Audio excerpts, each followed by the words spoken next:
In class 10, the word globalization we had read only in context to economics.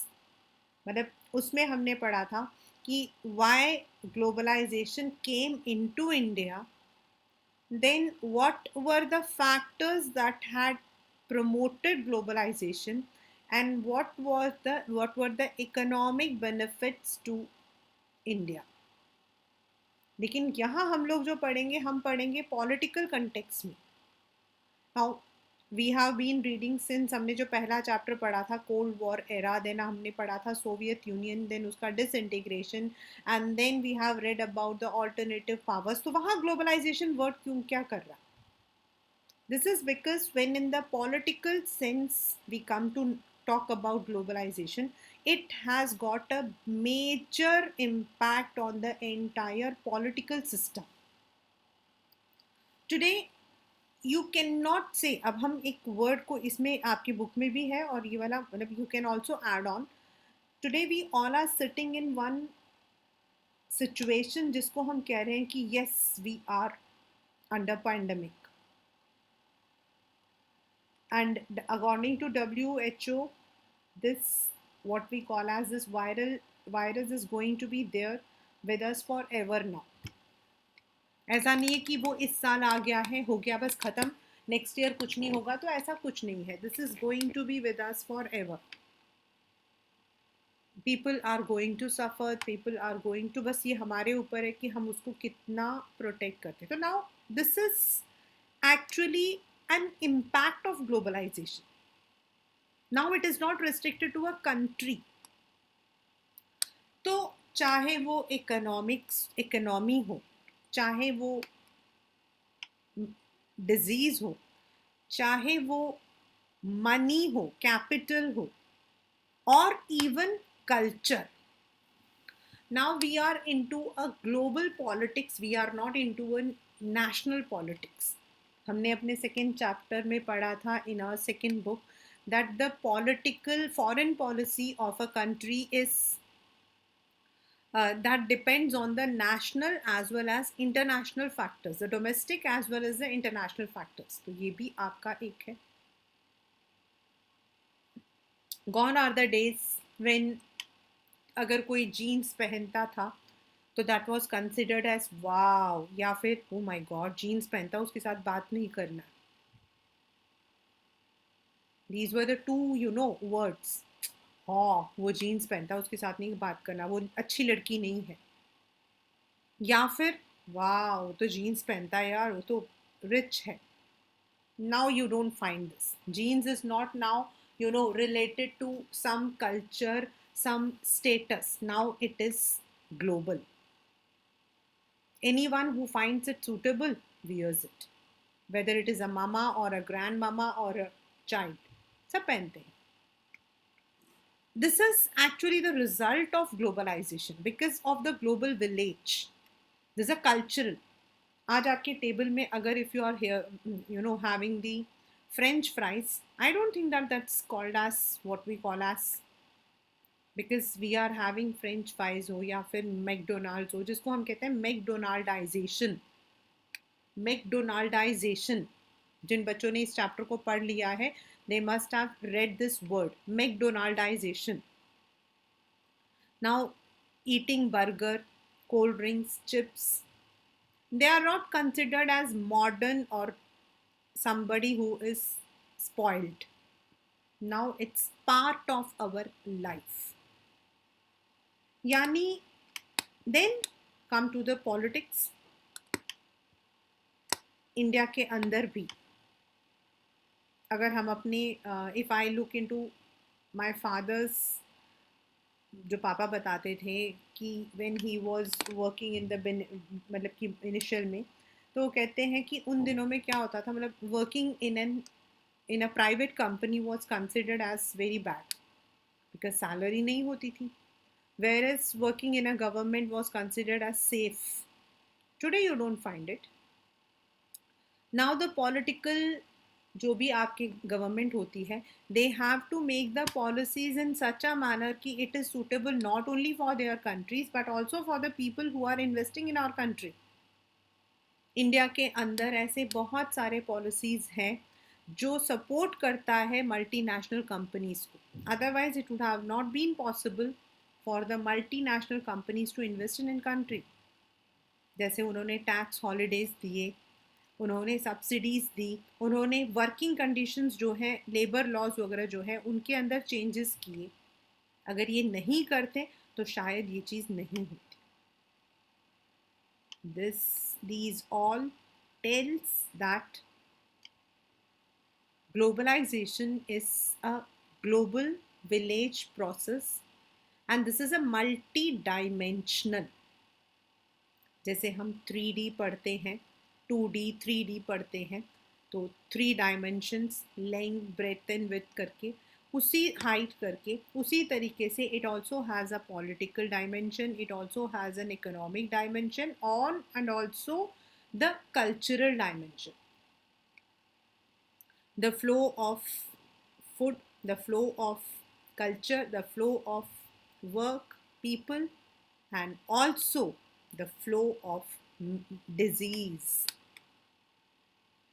Whether it has been the bird flu, or today we are dealing with the word called corona, or you can say delta virus or omicron virus, XYZ. कितने सारे virus हम लोग देख रहे हैं.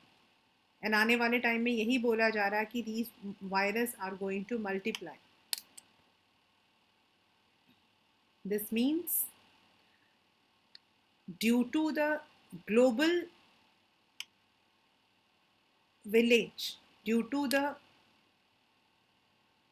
incoming, what you call, interactions between the countries, the world has changed into a small village. With that, there have been different consequences. Now, अगर हम Wikipedia देखते हैं, मतलब अगर आप देखते हो कि what is the meaning of globalization, अगर आपसे बोला जाता बेटा please give me the meaning of globalization, तो definitely it means the process of international integration arising from the interchange of word, views, product, ideas. Globalization एक ऐसा process है जिसमें हम एक कंट्री से दूसरी कंट्री, एक कंट्री से तीसरी कंट्री के बीच में, चाहे इंसान हो, चाहे सामान हो, चाहे हमारे आइडियाज़ हो, सब इंटरचेंज हो रहे हैं. वहाँ का यहाँ आ रहा है, यहाँ का वहाँ आ रहा है. As I have been giving you many examples that for the if you look into the back eras, अगर आप बायगॉन एराज में देखोगे तो अगर आप किसी को बोलते कि मैं आज जो हूँ I am going to Germany, तो लोग आपकी तरफ ऐसे देखते जैसे आप आसमान से आए हो. आज अगर आप किसी को बोलोगे मैं जर्मनी जा रहा हूँ तो वो कहेंगे अच्छा. They will not even care. Why? The reason is globalization. Today it's easy to go from one place to another. चाहे आपके प्राइवेटाइजेशन हो गया है, उसकी वजह से एविएशन हमारा इजी हो गया है. टुडे कंट्रीज ने अपना वीज़ा पॉलिसीज अपने जो हैं वो इजी कर दिया है. So therefore it is not that much difficult for a person to move from one place to another. आज एक migration from one country to another, it's not difficult. You look into the visa policies of US in 1972, you look into the visa policies of India in 2022, you will find the difference. चाहे वो education के लिए हो, चाहे वो migration के लिए हो, चाहे वो वर्क के लिए हो. पहले लोग क्या करते थे, वर्क वीज़ा के लिए दे यूज टू मतलब दे विल बी, यहाँ से यूएस गए, वहाँ पर दे will not get the work visa. So what they will do is they will be taking an alternative wrong route. वहाँ से किसी लड़की से शादी कर लेते थे जिससे कि they would be getting the PR of that area. आज ऐसा नहीं है. आज आपके पास अपना वीज़ा है and you are also having what we call as a spouse visa. So they have eased out getting a citizenship, getting an H1B visa, getting a green card. All these they have eased out. हमारी country ने भी किया, उनकी country ने भी किया. So that is similarly किसी भी प्रोडक्ट को यूज़ करना. We all are using phones and we all know that no phone is made in any country particularly. उसका कंपोनेंट कहीं ना कहीं से आता है, कहीं ना कहीं वो असेंबल होता है, कहीं ना कहीं वो पैक होता है, and then it is, this is globalization. So products, then people, finance. Today you may be working in India. Your company, आपकी जो कंपनी है वो इंडियन है, लेकिन यू कैन, आपका ब्रांच है in US, you can raise capital in dollars.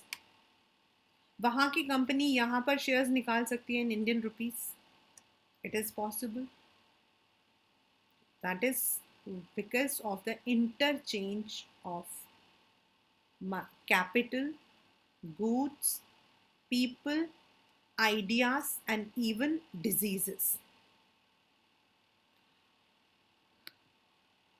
As I said, some people, they are in favor. अगर हम अपनी सारी पॉजिटिव मतलब कि उसको देखते हैं, having a phone in our home, having Netflix in on our phone, and Prime on our phone, these are all the positive one. But if we look into the negative, terrorism, travel of the diseases, these are the negative aspects also. Now, why did it happen?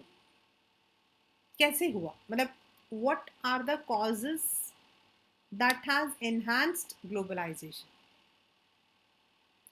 Cold war तक तो अगर हम देखते हैं तो people, मतलब the movement was were restricted. लेकिन now IT, सबसे पहला जो फैक्टर है वो है information technology. WWW, that is the world wide web. आपका नेटवर्क, टेलीफोन, कम्युनिकेशन, ये जो है, these are all these are all the reasons. पहले टेक्नोलॉजी इतनी नहीं थी. मतलब एक वो मूवी में गाना आता था, एक बहुत पुराना गाना है, एक बड़ा फेमस गाना है, मेरे पिया गए रंगून करके. तो उस ज़माने में क्या होता था, मान लो कि I have to call my uncle in Chennai. First of all मुझे जाके एक, पहले तो I will be going to a police station और पोस्ट ऑफिस. फिर वहाँ पर मुझे बोलना पड़ेगा कि भाई मेरे अंकल, अगर उनके घर में फ़ोन है तो trunk call will be book to their house, और नहीं है तो उनके घर के पास में जो पुलिस स्टेशन या पोस्ट ऑफिस होगा वहाँ बुक करेंगे. फिर वो जाकर घर में बताएंगे कि भाई आपकी भांजी आपको कॉल कर रही है. एंड फिर मैं जब यहाँ से कॉल करूँगी तो वो ऐसे ही होगा जैसे कि मैं यहाँ से चिल्ला रही हूँ और पूरा मोहल्ले को सुनाई दे रहा है, because the lines were not that much. फिर वायरलेस आपका आया, and then we use to have the postal and telegraph में एक वर्ड होता था टेलीग्राम. और टेलीग्राम जैसे ही वर्ड होता था ना, लोग ऐसे कहते थे पता नहीं क्या हो गया होगा, क्योंकि टेलीग्राम सिर्फ दो ही उसमें भेजा जाता था, या तो कोई टपक गया या फिर कोई इधर टपक गया, मतलब कोई ज़मीन पर आया या फिर कोई ऊपर गया, तभी टेलीग्राम आता था. तो लोग इतना डरते थे. टुडे विद दी, आज हमारे पास व्हाट्सएप है, टेलीग्राम है, स्नैपचैट है, इंस्टा है, पता नहीं और क्या क्या है. This is because of the communication, due to faster communication. Then transport. अगर यूएस का अगर हम देखते हैं तो यूएस ने एक कम्युनिकेशन लाइन स्टार्ट किया था, मतलब उसको ट्रांसपोर्ट का स्टार्ट किया था, जिसको हम कहते हैं SLOC, sea line of communication, रास्ता. टुडे वी आर हैविंग, मतलब कि शॉर्टर डिस्टेंसेस, तो जो मूवमेंट है वो हमारा इजी हो गया है. आईटी हमारा ज़्यादा होने की वजह से एविएशन वगैरह हमारा जो है इंक्रीज हो गया है, तो इजी हो जाता है. That is why people are able to move, because of the communication and transport. But not only that we are connecting with each other, it is also now affecting the travel of, not only we are traveling, not only the commodities are traveling, even the virus are traveling. जैसे सबसे पहला आपका Ebola, bird flu, swine flu, then कोविड-19, फिर delta virus, alpha beta delta, अब Omicron. तो now what is it's consequence? As I said it is multi dimensional, मतलब उसका जो है अलग अलग रूप है. तो it has political, economical, cultural, मतलब कि हर तरीके से इसका जो है कॉन्सिक्वेंस देखा जाता है. Now let us come to the first political consequence. The first is, as I said, now the government cannot make any policy which is suitable only for their nation. जैसे मैंने आपको बताया कि 1970 में अगर आप वीज़ा पॉलिसीज देखते हैं of any country, UK, US, Canada का, तो आप देखते कि देयर वर रेस्ट्रिक्शंस. 60s में मैंने सुना है दैट यूएस इंडिया को बिल्कुल इग्नोर करता था ये कहकर कि it is a nation of tuberculosis. Even जो डॉक्टर्स होते थे उनको वहाँ पर अलाउ नहीं किया जाता. Today 70% of the brain drain is from India. So no country can now make a policy which can be only for them. वो अपने लिए नहीं है. They have to make a policy which will be politically affecting every country. क्योंकि उनको trade भी देखना है, ट्रेड एंड कॉमर्स उनको जाना है. तो they cannot restrict the people, they cannot restrict the movements. For example, India has reduced the labour loss में उन्होंने काफ़ी ईज आउट किया है. Then giving the tax benefits उन्होंने दिए हैं. But at the same time it is not that every time, yes अपने लिए जो उनको करना है that they do it, but at the same time they also have to make the policies which now effects the country in global way. उनको फ़ायदा भी मिला है. ऐसा नहीं है कि ग्लोबलाइजेशन, जैसे हमारे यहाँ पर न्यू टेक्नोलॉजी की वजह से आधार कार्ड, एक one nation one card, there are chip movements, the government is having better governance क्योंकि उनके पास आईटी है. देन अगर हम मिलिट्री में देखते हैं तो we are now having sophisticated materials with us, चाहे वो डेटा कलेक्शन हो या फिर हमारे आर्म्स एंड अम्यूनेशन हो. The government is empowered. जो चीज़ पहले which was not within the reach, now the government is able to. This is the political consequence. Economic सबसे ज़्यादा रहा. In fact you can say that economic से ही हमारा सबसे ज़्यादा स्टार्ट हुआ. Now it's not a new thing. पहले रेस्ट्रिक्शंस थे. पहले क्या होता था, एक कंट्री दूसरी कंट्री के साथ में जो है ट्रेड करती थी. The trade was not among countries, it was between countries. तो हर कंट्री का अपना एक पॉलिसी होता था, बायलेटरल एग्रीमेंट्स होता था.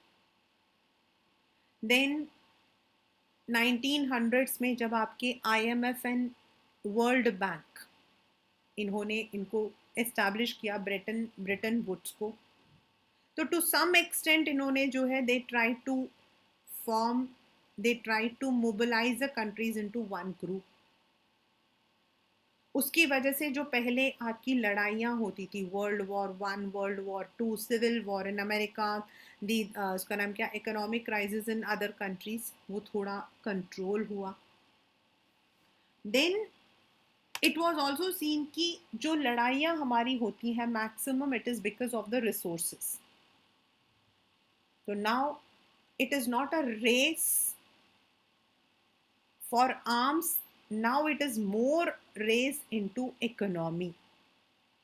हर कंट्री अपने आप को डेवलप करना चाहती है by taking the benefits from the developing countries, and that has resulted in the economic front. WTO which was established in 1990s, उसको क्यों establish किया गया? So that all the countries, member countries जो WTO के अंदर हैं, world trade organisation, they are able to have a platform जहां उनका यूनिफॉर्म टैक्सेस, उनको बेनिफिट्स भी मिलती हैं। जो डेवलपिंग कंट्रीज़ हैं दे आर बेनिफिटेड, जो डेवलप कंट्रीज़ हैं वो सब्सिडीज पास करती हैं।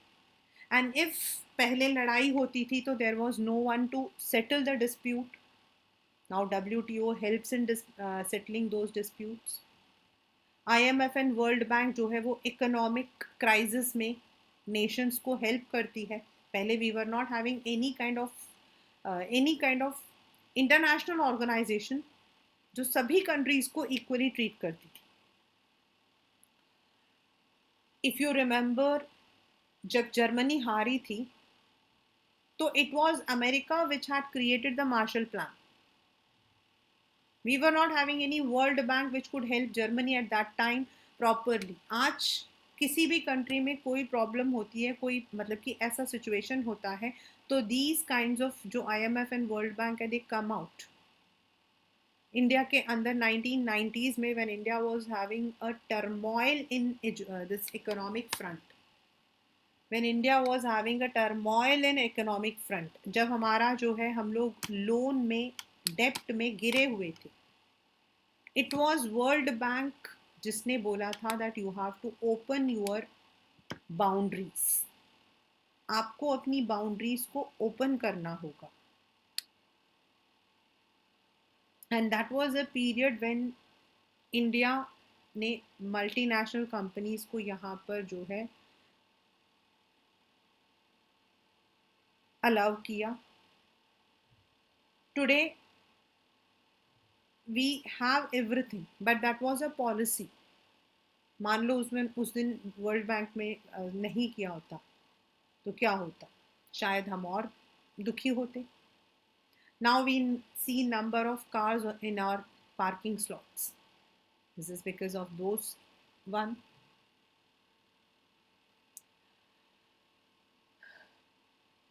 Capital, now it is even moving. आज हर कंट्री जो है उस कंट्री में इन्वेस्ट करती है जहां से उसको रिटर्न मिल रहा है। Many of the countries have invested in our country. हमारे कंट्री में विप्रो, रिलायंस, इन्फोसिस, देन कोटक महिंद्रा, ऐसे बहुत सारे जायंट्स हैं जिन्होंने फॉरेन मार्केट में पैसा उठाया है। यानी कि जो ओवरऑल वेल्थ फैक्टर है वो भी हमारा ज़्यादा हो रहा है। हमारे ही कई ऐसे प्रोजेक्ट्स हैं which are funded by international agencies, like yes bank is holding some of the stakes, Alibaba ने स्टेक कर रखा है। जैसे आप बायजूस देखते हो तो बायजूस जो है उसके स्टेक्स जो हैं they are from by some foreign company, but फ़ायदा तो हम लोगों को भी मिल रहा है। अब यस, कुछ जगहों पर क्या है, पीपल को मतलब जो आपका पहले था कि लोगों का आना जाना था, कुछ कंट्रीज़ ने अपना थोड़ा सा बॉर्डर क्लोज किया है, but I can say that most of the countries have opened it. मैंने पर्सनली देखा है that many of the countries have now eased out their policies. हमने ब्रिक्स पढ़ा था। मैंने आपको बताया था कि if there is a trade relations between Brazil and India, मतलब ब्राज़ील कहाँ है, इंडिया कहाँ है, but we can go over there. Thailand के अंदर आप जाना चाहते हो तो you can go on visa, आपका अराइवल है, आपका ऑन वीज़ा अराइवल है। दिस इज़ वन पॉलिसी, मतलब this is also the economic consequence, ये इकोनॉमी की वजह से ही है।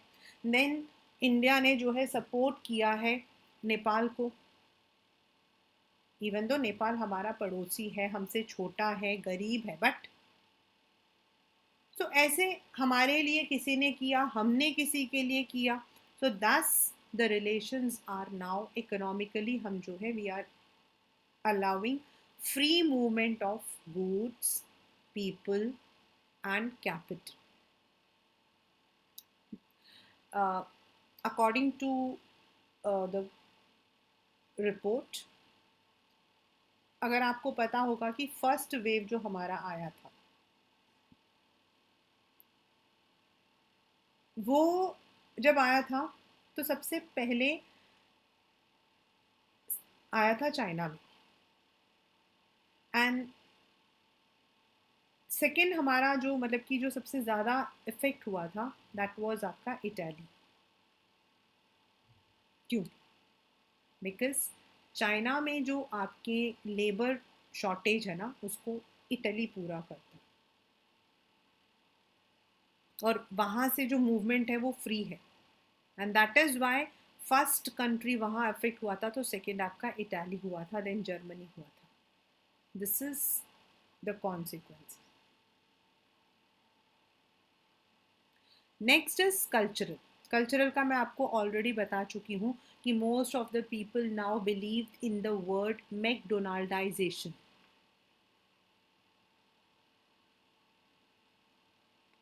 Most of the people believe in McDonaldization, मतलब सबका मानना है कि आज हमारा जो डिनर टेबल है it is more with the western culture rather than our old culture.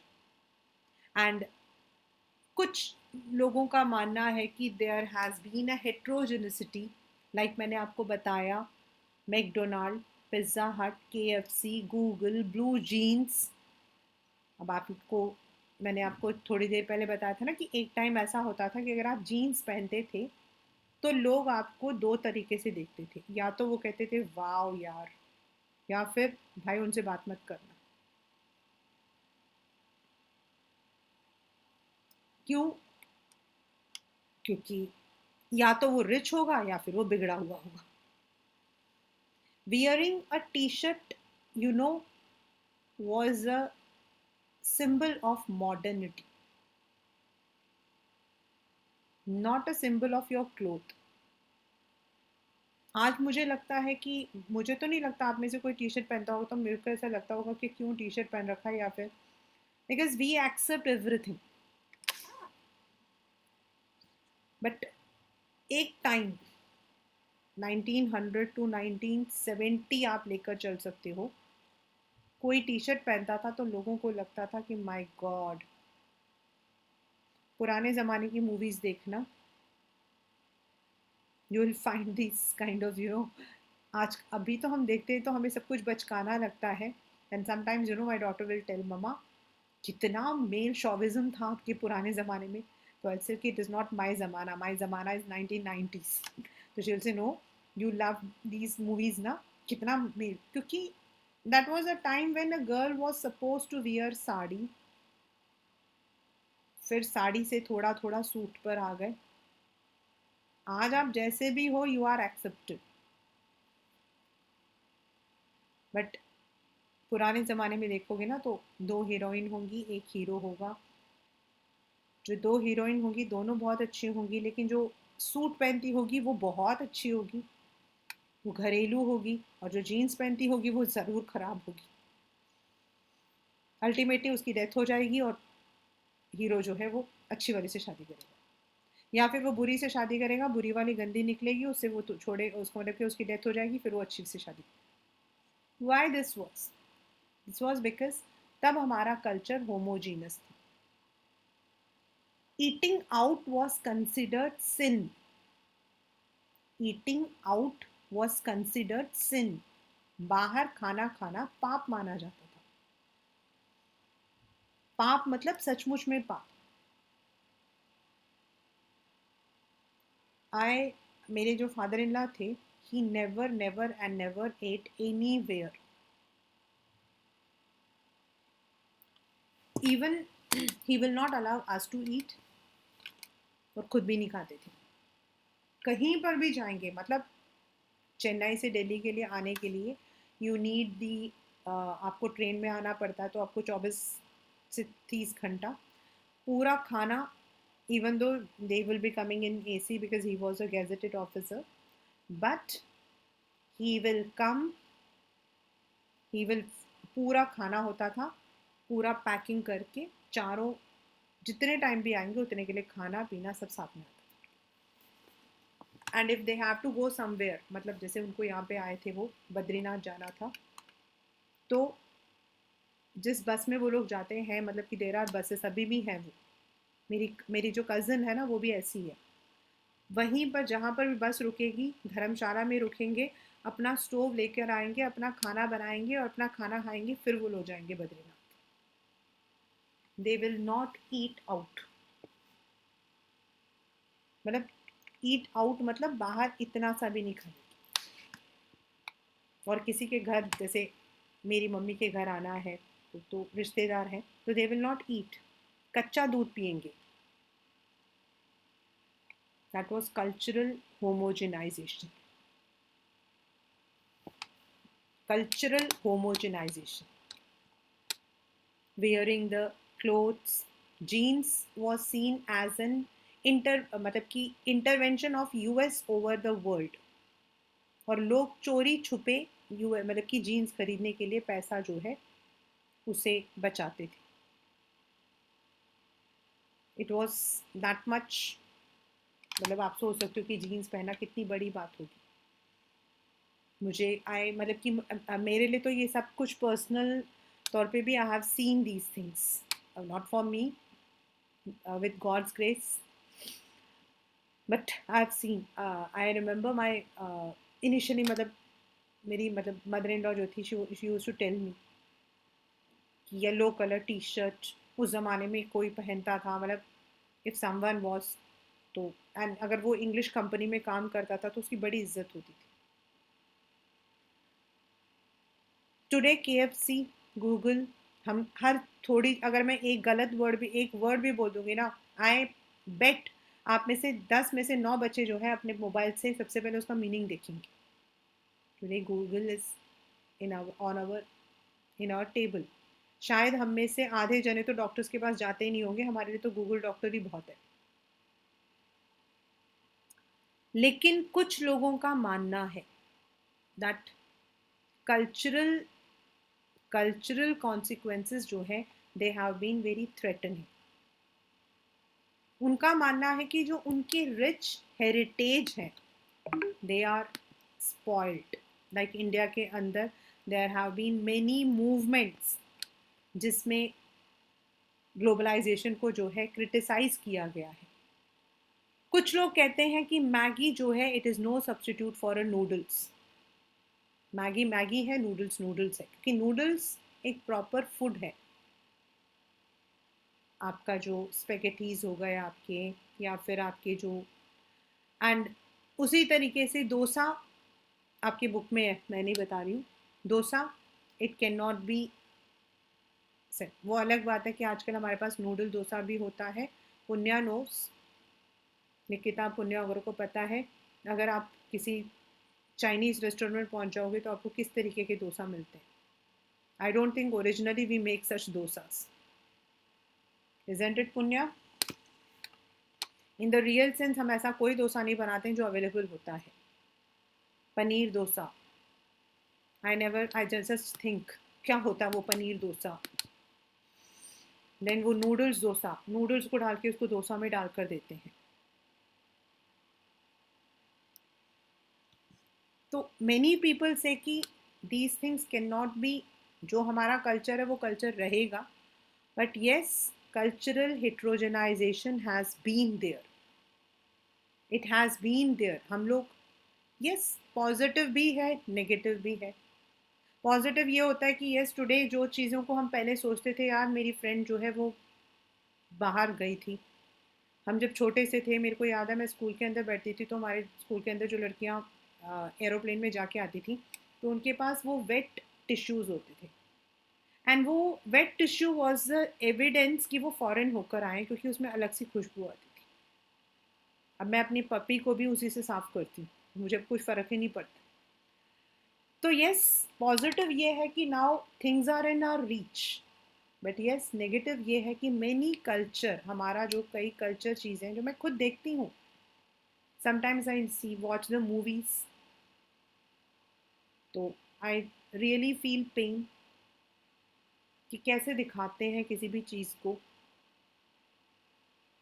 Because we are now taking those, Western values, then it is right what we call as we have to accept. कुछ लोगों का मानना है that education, health, sanitization, these have become weaker. उनका मानना है कि only कुछ लोगों को इन ग्लोबलाइजेशन से दे आर बेनिफिटेड. एक वर्ड आता है आपकी बुक में, बिकॉज पुण्या you will be having this chapter also, safety nets. It is there in your book also. Safety nets. Now what is the meaning of safety? तो वो कहते हैं कि safety nets मतलब within that range, within that area, that they call as safety nets. मतलब अपने उस safe zone में रहकर, remaining in that safe zone. There have been many movements for that, what we call a safety net. Means some safeguard against the possible problems. कई लोगों का मानना है कि जैसे कंपनीज हैं, they take out of the job. There are many negative aspects. Today smoking, drinking is not confined to rich people or to the what we call as, पहले एक हम वर्ड बोलते थे बेवड़ा, आज हम नहीं बोल सकते. दिल्ली गवर्नमेंट ने खुद जो है, it has removed everything. So they say that it may be that कुछ कंट्रीज को बहुत बेनिफिट होगा, and maybe within a country also कुछ को बहुत बेनिफिट होगा, they will become richer, but some of the poor sections will become poorer. Some say that it would become, globalization will be, it's an inevitable और होगा ही होगा. So you can say that both positive as well as negative aspects are there. Now comes India. See, if we say that India, अगर हम word बोलते हैं तो definitely India में पहले भी हम लोग export import करते थे, but we cannot call it as globalization. Globalization हो जाता है when we are adopting the policies of other countries, when we are adopting the people of other countries. पहले हमारा जो था, we had closed our doors, we had, हम कह सकते हैं कि we had strict measures. Then we had to, हमारे यहाँ अगर आप देखो तो एजुकेशन, हेल्थ, हाउसिंग, ये एरियाज ऐसे थे जहाँ पर आपका जो है डेवलपमेंट नहीं था. We were having a sluggish rate of economic growth. But then after 1991's FDI, that is a foreign direct investment, that is the time when India had eased out its policy, LPG. These areas have received lots. अगर आप 1990s में देखोगे तो the number of medical colleges, the number of law colleges, the number of engineering colleges आपके कितने कम थे. Housing आपका जो था, most of the time it was the developmental authorities like HD, मतलब हुडा है, DDA है, ये थे. But today you are having the private players. The number of apartments, the number of the houses अब जो है, आज अगर हर एक के पास अपना घर है, this is because of the result of this. But yes, many people are still resisting to the idea of globalization. क्यों? जब इतने फायदे हैं तो लोग क्यों कह रहे? क्योंकि लोगों का मानना है globalization is another name of imperialization. पहले एक कंट्री दूसरी कंट्री पर जाकर कंट्रोल करती थी, रिच पुअर पे. Today it is countries empowering other countries. Then they also say that WTO जो है, it is not taking appropriate measures. like US जो है, it is violating the rules. लेकिन उनको जो है कोई फ़ायदा नहीं होता है. The environment is degrading. Many of the activist they say due to these.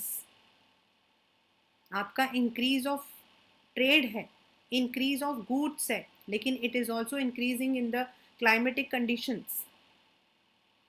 आज हम लोग बात कर रहे हैं ग्लोबलाइजेशन, तो ग्लोबल क्राइसिस एक ये भी तो है हमारा. This is also done.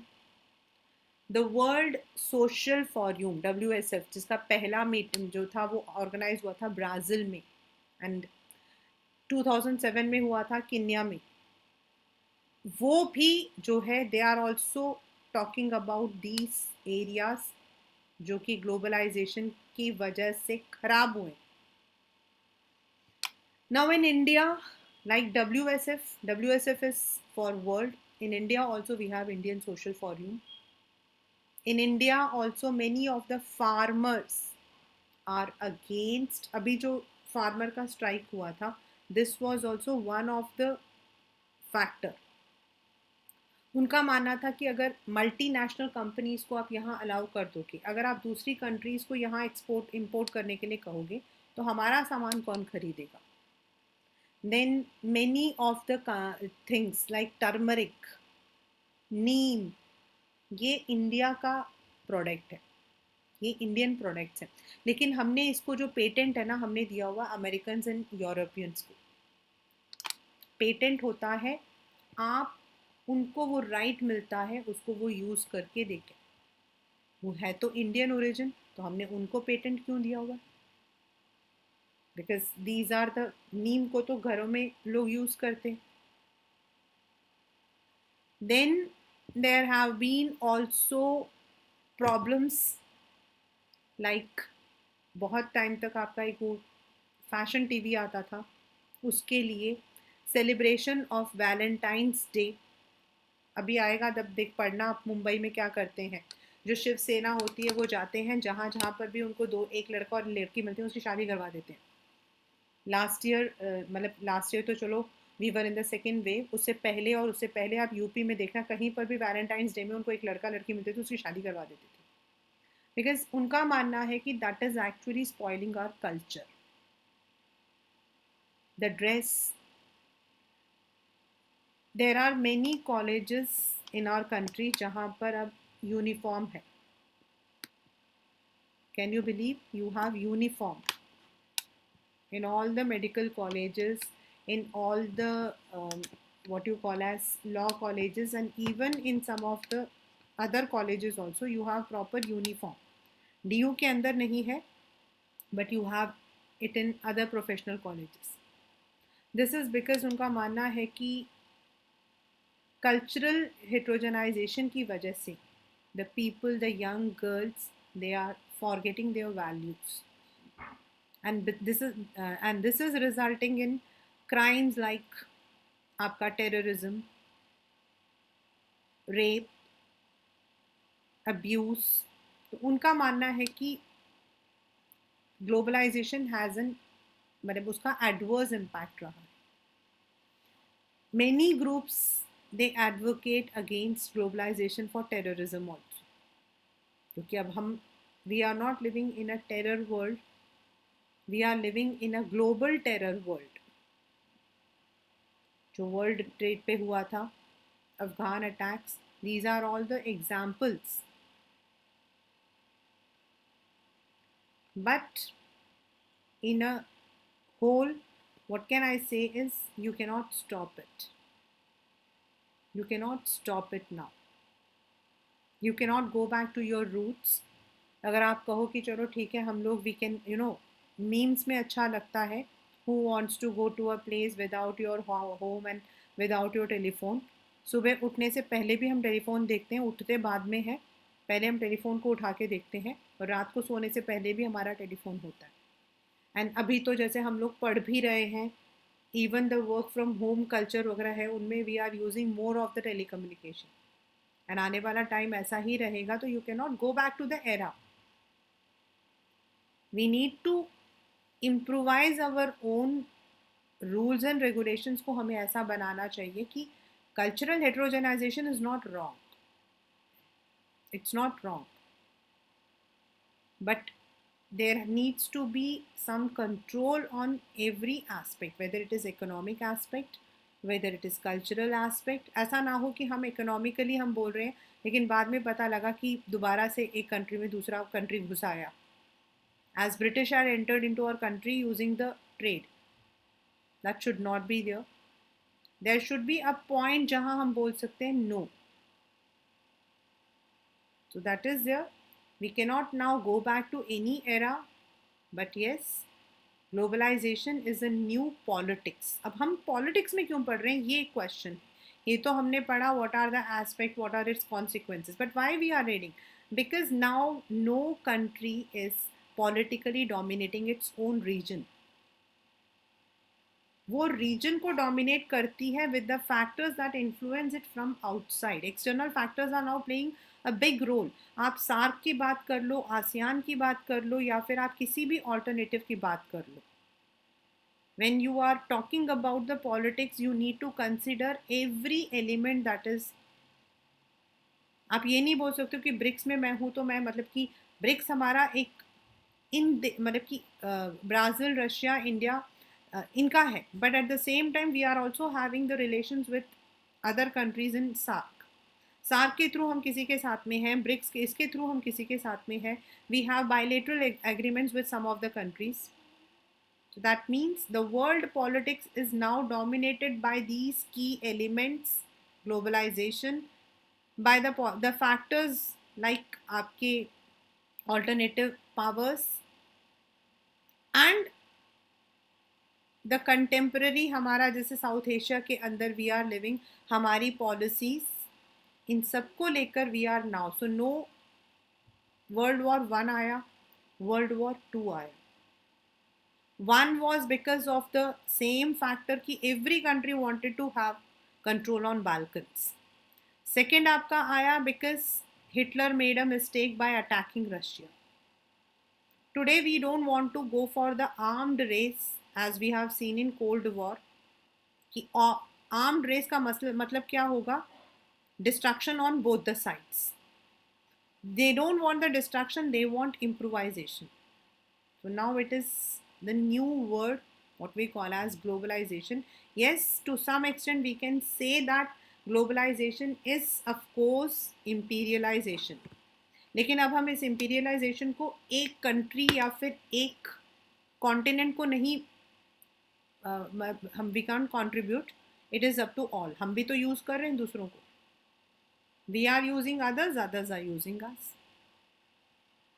To prevent a third world, to live in a peaceful environment, this is important. But at the same time, the countries have to also deal with the situations of the ongoing situation, climatic controls, जिस पर अभी हम लोगों ने कभी बात नहीं की है. आपका शायद वो चैप्टर डिलीटेड है, but these are also the area. Security अगर हम कहते हैं तो these are also the areas where we have to talk. Globalization is not only the movements, but we also need to talk about the world environment, ecological balance. So this is what we call as the chapter globalization and its consequence.